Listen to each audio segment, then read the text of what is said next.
On April 13, 1970, an oxygen tank aboard Apollo 13 ruptured violently, 200,000 miles from Earth, moving at thousands of miles per hour, with no rescue mission possible. The crew had roughly 4 days of survival ahead of them, and almost every system they needed to survive was either broken, running out, or had never been designed for this situation. By the time this video ends, you'll understand exactly how 4 engineering solutions, improvised under pressure in real time, kept 3 men alive, and why the most elegant of those solutions involved a mailbox. Here's the thing most people miss about Apollo 13. It wasn't one disaster. It was a cascade, each problem revealing the next, like a sequence of locked doors.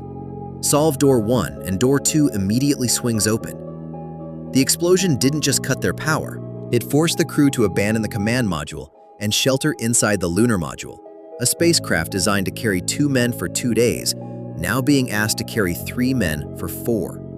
Think of it like being stranded overnight in your car. Fine for a night, uncomfortable for 2. By day 4, you were making very different decisions, and the car was never built with a working bathroom to begin with. So let's walk through the 4 problems and the 4 solutions in sequence. Problem 1, propulsion. The command module was the engine that was supposed to bring them home. It was now running on emergency reserve power only. It couldn't fire its main engine without risking total electrical failure. The solution was to use the Lunar module's descent engine instead, a landing engine, repurposed as a deep space propulsion system. This required NASA engineers to manually recalculate the entire return trajectory using a spacecraft that had absolutely no business navigating from the moon back to Earth. They did it in hours. Problem 2, power. The Lunar module's batteries were designed to run for 45 hours maximum. The crew needed them to last nearly 95. Mission Control worked out a power rationing plan that cut consumption so aggressively that the cabin temperature dropped to 4 degrees Celsius. The crew slept in their suits. Instruments fogged up. One astronaut developed a serious kidney infection. They made it work anyway. Problem 3, navigation. Without functioning instruments, the crew couldn't use standard alignment procedures. Instead, they navigated by lining up the Earth manually in the spacecraft window, essentially eyeballing their angle back home using the planet itself as a reference point. For a precision maneuver in deep space, that technique hadn't been part of any mission plan. It was derived in real time during the flight. But the 4th problem is the one that became a legend: carbon dioxide. Every breath the crew exhaled was slowly poisoning the air around them. The Lunar module had CO2 scrubbers, canisters that chemically absorb carbon dioxide from cabin air. But those canisters were round. The command module had spare canisters, but they were square. And a round hole, as any 4-year-old with a shape sorter can tell you, does not accept a square peg. Here is where the situation becomes almost philosophical. NASA engineers in Houston had to design an adapter for a system they had never needed, using only materials they could confirm were physically present on the spacecraft.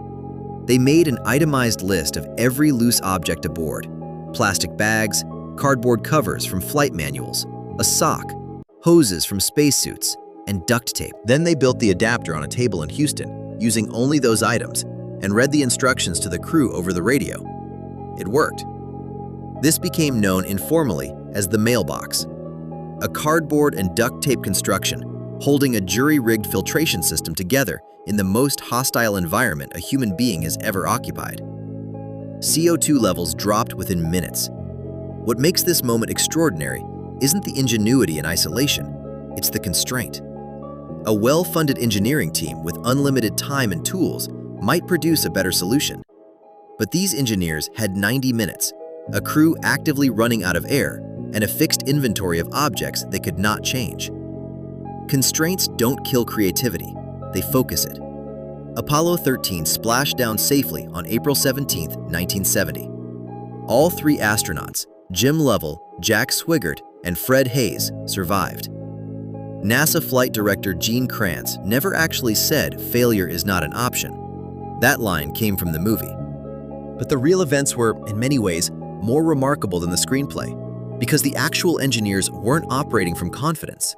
They were operating from necessity, with incomplete information, against a clock that didn't care how smart they were. What they had wasn't certainty, it was process and each other, and the discipline to not panic when panic was the rational response.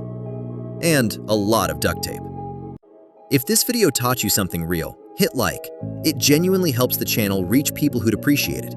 New videos every week, so subscribe if you want to keep learning. And here's the question worth sitting with. The Apollo 13 mission is called NASA's finest hour. Not their most successful mission, their finest. What does it say about us that our best work so often comes not from success, but from barely surviving failure?